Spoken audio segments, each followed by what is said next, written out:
मैं doctor Kamlesh Pritwani SRKP government PG college में associate professor ABST department में हूँ। मैं आपके सामने आज मटेरियल कंट्रोल का चैप्टर आपके सामने दे रही हूँ ई वीडियो लेक्चर के माध्यम से। बीकॉम पार्ट फर्स्ट का ये चैप्टर है मटेरियल कंट्रोल। बच्चों, जैसे कि हम लोग जानते हैं कि हमारे कॉस्ट के 3 एलिमेंट्स हैं, जो कि मैंने आपको पहले वाले वीडियो में मेरे बताया था। हमारे कॉस्ट के 3 एलिमेंट्स हैं, मटेरियल, लेबर और ओवरहेड्स, एक्सपेंसेस। तो उसमें से जो 3 पार्ट्स को हम स्टडी करेंगे कि हमारा मेन पर्पस क्या है कि हमारी कॉस्ट को हमें मिनिमाइज़ करना है और हमारे जो प्रॉफिट्स हैं उसे मैक्सिमाइज़ करना है। तो कॉस्ट को मिनिमाइज़ करने के लिए 3 जो बड़े बड़े फैक्टर्स हैं हमारे सामने, एक मटेरियल है, एक लेबर है और एक एक्सपेंसेस है। तो अब इसमें से अगर हम किसी वस्तु की कॉस्ट अगर देखें, आज हमारे सामने एक टेबल है, उसकी कॉस्ट देखते हैं, तो उसमें ज़्यादा पार्ट किसका है बच्चों? मटेरियल का। 70% पार्ट मटेरियल का है, लेबर का 20% है और 10% कुछ और खर्चे होते हैं, जिससे कि हमारी कॉस्ट कंस्टिट्यूट होती है तीनों से मिल करके। तो अगर हम मटेरियल की कॉस्ट, जिसका 60 to 70% पार्ट हमारी कॉस्ट का है, अगर हम उसको कंट्रोल कर लेते हैं, तो जैसे कि देखिए आज जापान और चाइना और ये जो कंट्रीज़ हैं, अपनी कॉस्ट पर कंट्रोल करने के कारण ही आज उनकी वस्तुएं मार्केट में सस्ती बिकती हैं। जबकि और कंट्रीज़, हमारे यहाँ पे हम घड़ी बनाते हैं, HMT की घड़ी हमारी, या हमारी जो भी इंडियन प्रोडक्ट्स हैं, उनकी कॉस्ट उनसे बहुत ज़्यादा आती है। उनकी कॉस्ट कम होने का रीज़न यही कि उन्होंने उनके मटेरियल को कंट्रोल किया है। और अगर बिज़नेस को आपको एक्सेल करना है, आपकी बिज़नेस को आगे बढ़ाना है, तो आपके पास में प्रॉफिट्स ज़्यादा होने चाहिए, मार्जिन्स आपके बढ़ने चाहिए। मार्जिन्स को बढ़ाने के लिए आपके पास में 2 फैक्टर्स हैं, सेल्स माइनस कॉस्ट बराबर प्रॉफिट। और अगर आपने कॉस्ट को कम कर लिया तो आपका प्रॉफिट बढ़ जाएगा। उसको एनहेंस करना है, स्ट्रेच करना है, उसके बाद में ही आपका प्रॉफिट बढ़ सकता है। तो बच्चों, आज हम बात करें मटेरियल की। मटेरियल का कंट्रोल यानी सिस्टमेटिक कंट्रोल करना है आपको। ऐसा नहीं है कि हम जो है मटेरियल की एक भी चीज़ को, किसी भी चीज़ को हम छोड़ दें। कैसे? मतलब जहाँ से मटेरियल को आपने परचेज किया, उससे लेकर के मटेरियल को आपके स्टोरेज किया आपने, और उसके बाद में उसका प्रोडक्शन स्टार्ट किया, इस सारे प्रोसेस में मटेरियल को कंट्रोल करना है कि कहीं पर भी मटेरियल का वेस्टेज नहीं हो। कुछ नॉर्मल वेस्टेजेस ज़रूर होंगे, लेकिन हम कोशिश पूरी करेंगे कि हम मटेरियल की वेस्टेज को रोक पाएँ और उन्हें कंट्रोल कर पाएँ। तो इसके स्कोप में हम लोग देखेंगे कि हम किस किस चीज़ के लिए जो है ये करते हैं। सबसे पहले मटेरियल आपके पास में जो है आपके स्टोरेज में आता है, आप उसे परचेज करते हैं मटेरियल को। मैंने इसके स्कोप में दिया है परचेज ऑफ मटेरियल। और उसके बाद में आप उसमें जो है रिसीविंग, आपका परचेज करने के लिए आपने ऑर्डर दिया मटेरियल का, तो आप ऑर्डर कहाँ पर देंगे ये भी आपको ध्यान रखना होगा कि ऐसी जगह से ऑर्डर दीजिए जहाँ से आपके पास में खर्चा, कॉस्ट कम से कम लगती है। ऐसा नहीं कि आप राजस्थान में प्रोडक्शन कर रहे हैं और आप सोचते हैं कि हम कश्मीर से सामान मंगा लें, या हम साउथ में जो है सामान वहाँ से मंगा लें, तो आपका वो कॉस्ट जो है उसकी ट्रांसपोर्टेशन कॉस्ट बढ़ जाएगी, और इस तरह से आपका मटेरियल जो है उसकी परचेज कॉस्ट बढ़ जाएगी। तो परचेज भी आपका बहुत ही ऑप्टिमम तरीके से और इस तरह से होना चाहिए कि कितना आपको चाहिए क्वांटिटी रखने के लिए, स्टोरेज कितना कर सकते हैं, उस तरह से ही आपको माल को परचेज करना होगा। इसके बाद में सेकंड फैक्टर इसका आता है रिसीविंग ऑफ मटेरियल। आपके पास में मटेरियल, आपने परचेज का ऑर्डर दे दिया, आपके पास में माल आ चुका है, अब उस माल को आपको स्टोरेज करना है। स्टोरेज के लिए आपको जो है पहले आप आते ही उस माल को इंस्पेक्शन करेंगे रिसीव होने के बाद में, और उसको अलग अलग बिन्स में जो है वहाँ पर आप पहुँचाएंगे। इसकी जगह जो आपने डिसाइड की अपने गोडाउन में, वहाँ पर आप उस मटेरियल को रखेंगे, और उसके बाद में उसका स्टोरेज कैपेसिटी आप चेक करेंगे कि आपकी स्टोरेज कैपेसिटी कितनी है। बच्चों, आजकल जीरो बजटिंग का, जीरो एरर का, जीरो वेस्टेज का कंसेप्ट चल रहा है, जिसमें हम ये चाहते हैं कि हमारा मटेरियल का भी हम इतना ज़्यादा स्टोरेज क्यों करें। जीरो स्टॉकिंग, हम इस तरह से मटेरियल मंगाएं कि हमारे पास में स्टॉकिंग का खर्चा हम बचा लें।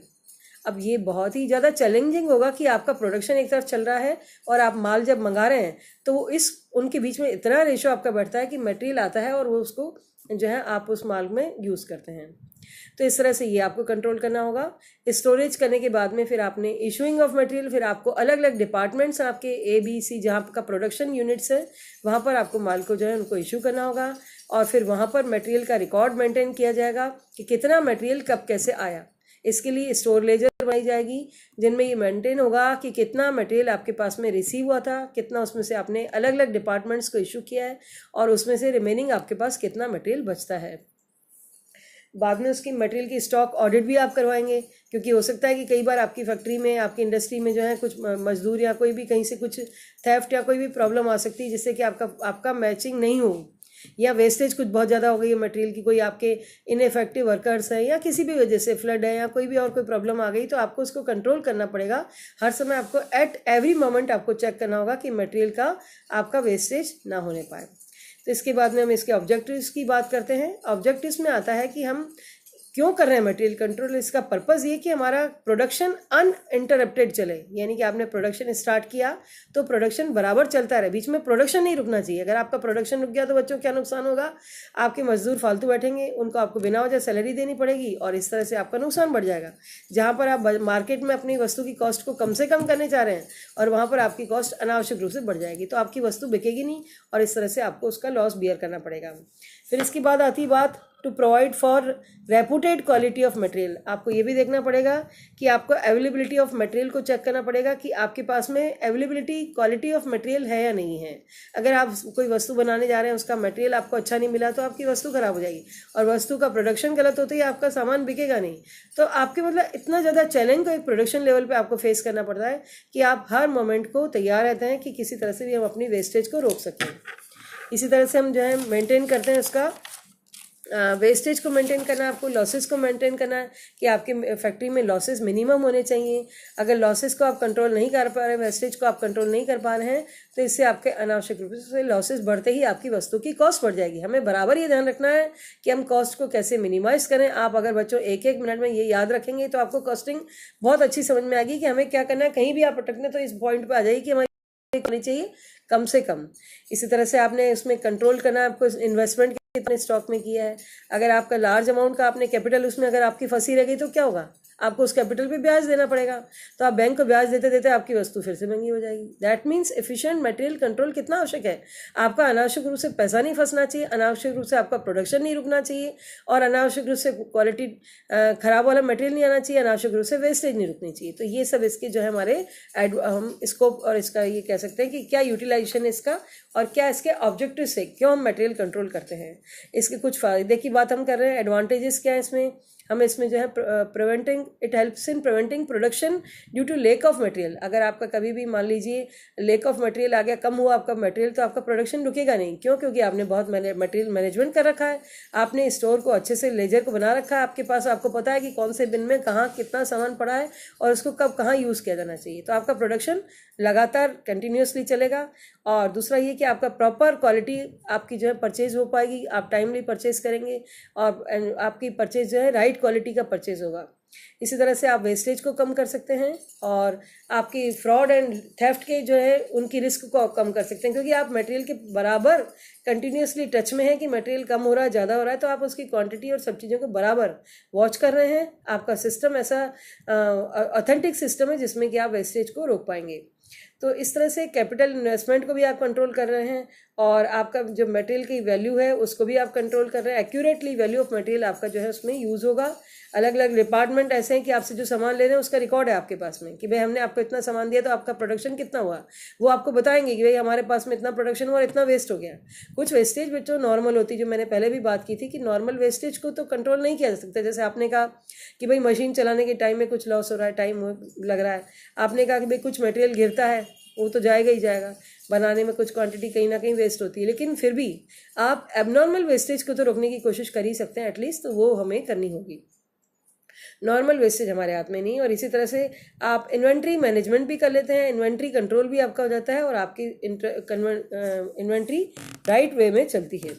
प्रिंसिपल्स इसके हमने कुछ डिसाइड किए हैं कि हमें किस प्रकार से मटेरियल कंट्रोल करना चाहिए। तो बच्चों हमें क्या करना है कि सेंट्रलाइज परचेजिंग सिस्टम रखना होगा, जिसमें क्या कि परचेज की पावर एक परचेज डिपार्टमेंट को है। अलग अलग डिपार्टमेंट जो कि केवल प्रोडक्शन कर रहे हैं, उनका काम केवल प्रोडक्शन करना है, उनके पास में अनइंटरप्टेडली प्रोडक्शन के लिए मटेरियल पहुंच जाएगा।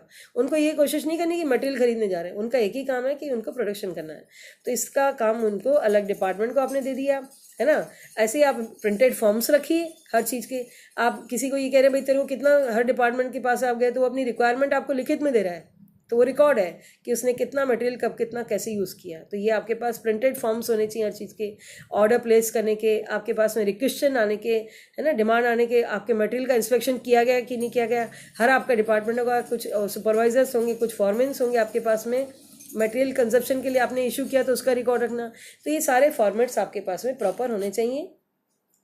इसी तरह से आपको स्टोर करने के लिए जो है अरेंजमेंट जो है आपको रखना पड़ेगा कि कहाँ पर उसको स्टोर किया जाए। अलग अलग प्रकार के बिन्स बनाए जाएंगे और आगे हम पढ़ेंगे कि ABC एनालिसिस भी होता है, कि अलग अलग टेक्निक्स होती हैं मटेरियल की, कि उनको हम आगे वाले लेक्चर में मैं आपको बताऊंगी कि किस तरह से वो भी कंट्रोल किया जाना चाहिए। अलग अलग टेक्निक्स को यूज़ करके कैसे माल को स्टोर किया जा सकता है। तो इसी तरह से हम जो इफेक्टिव इंटरनल कंट्रोल सिस्टम भी अपना सकते हैं, और डिफरेंट स्टॉक लेवल्स भी आप जो है देख सकते हैं कि आपको देखनी पड़ेगी बच्चों की लेवल्स कौन सी है स्टॉक की। आप देखेंगे कि मैक्सिमम आप स्टॉक का कितना कंजप्शन कर सकते हैं, कितना स्टोरेज कर सकते हैं, that is called maximum stock level. फिर आप देखेंगे कि मिनिमम कितना हमें जो है रखना ही चाहिए हर समय। ऐसा नहीं हो कि अगर हमारे पास उतना मटेरियल नहीं होगा तो हमारा सामान प्रोडक्शन बंद हो जाएगा। तो मिनिमम स्टॉक लेवल भी जरूरी होगी आपको डिसाइड करना। और इसी तरह से रीऑर्डर लेवल भी आपको डिसाइड करनी पड़ेगी। रीऑर्डर का मतलब है कि किस लेवल पर आकर के आपको फिर से ऑर्डर देना है, तो ये भी आपको डिसाइड करनी होगी। तो ये सब बेसिक्स मैंने आपको इसके बताया कि मटेरियल कंट्रोल क्या होता है, और डिटेल में हम इसको आगे और पढ़ेंगे कि वैल्यूएशन ऑफ मटेरियल भी कैसे किया जाए। धन्यवाद।